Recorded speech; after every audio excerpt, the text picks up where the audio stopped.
Hi friends, welcome to my channel. இன்றைக்கி நம்ம lunch recipe ஒன்று பார்க்க போகிறோம். ஒரு சிம்பிள் லன்ச் தான். ஆன்லைன் கிளாஸஸ் கம்ப்ளீட் பண்ணிவிட்டு நான் எப்படி லன்ச் குக் பண்ணுவேன் அப்படின்றத இன்றைக்கி உங்களுக்கு செஞ்சு காமிக்க போகிறேன். கோவக்காய் ஃப்ரை பண்ணுறேன். ஆயில் ஆட் பண்ணிவிட்டு கொஞ்சம் சோம்பு கருவேப்பிலை போட்டுட்டு ஒரு பெரிய வெங்காயத்தை ஸ்லைஸ் பண்ணி போட்டிருக்கேன். அப்புறம் கோவக்காய் ஒரு 1/4 கிலோ இருக்கும்னு நினைக்கிறேன் அப்ராக்சிமேட்டாக. அதை நான் ஆட் பண்ணியிருக்கேன். இதில் சில்லி பவுடர் ஒரு 1/2 டேபிள் ஸ்பூன் சில்லி பவுடர் போட்டிருக்கேன். அப்புறம் கொஞ்சம் ஜீரா பவுடர், தென் சால்ட், அப்புறம் கொஞ்சம் மஞ்சள்தூள் போட்டிருக்கேன். இது 3 போட்டு தான் நான் ஃப்ரை பண்ணுறேன். இது இன்னும் நல்லா கிறிஸ்பாக ஃப்ரை ஆகும்.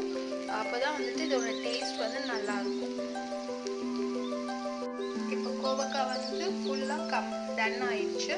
இங்கெல்லாம் நல்லா கிறிஸ்பாக ஃப்ரை ஆகிருக்கு. ஓகே, ஸோ இதை நம்ம இறக்கி வச்சிடலாம்.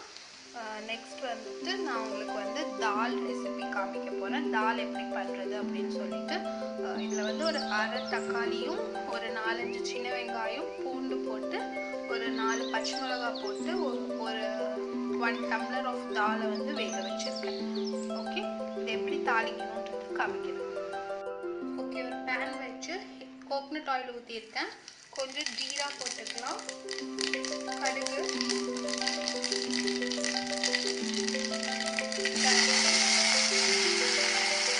வரமிளகா,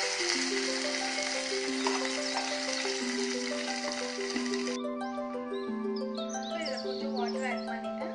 கொஞ்சம் மஞ்சள் ஆட் பண்ணிக்கலாம். இது ஒரு சிம்பிள் தால் தான்.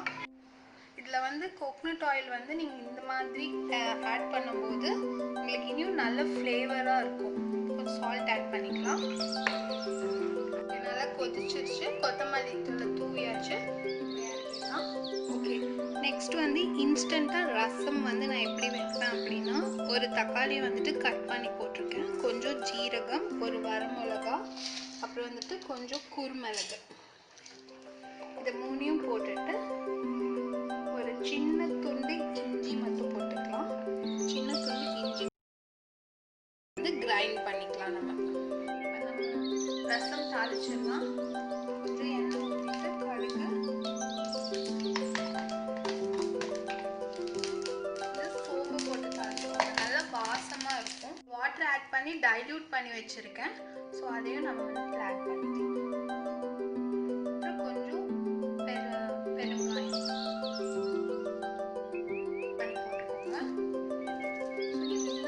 ரசம் இன்ஸ்டண்ட்டாக செஞ்சுக்கலாம். நிறைய பேர் தக்காளி வேக வச்சு அதுக்கப்புறம் அந்த ப்ராசஸிங் டைம் எடுக்கும். ஸோ நீங்கள் இன்ஸ்டண்ட்டாக இந்த மாதிரி ஒரு தக்காளி எடுத்து ஒரு 5 மினிட்ஸில் நீங்கள் ரசம் வச்சிடலாம். இன்ஸ்டண்ட்டாக ஒரு ரசம் வச்சுக்கலாம்.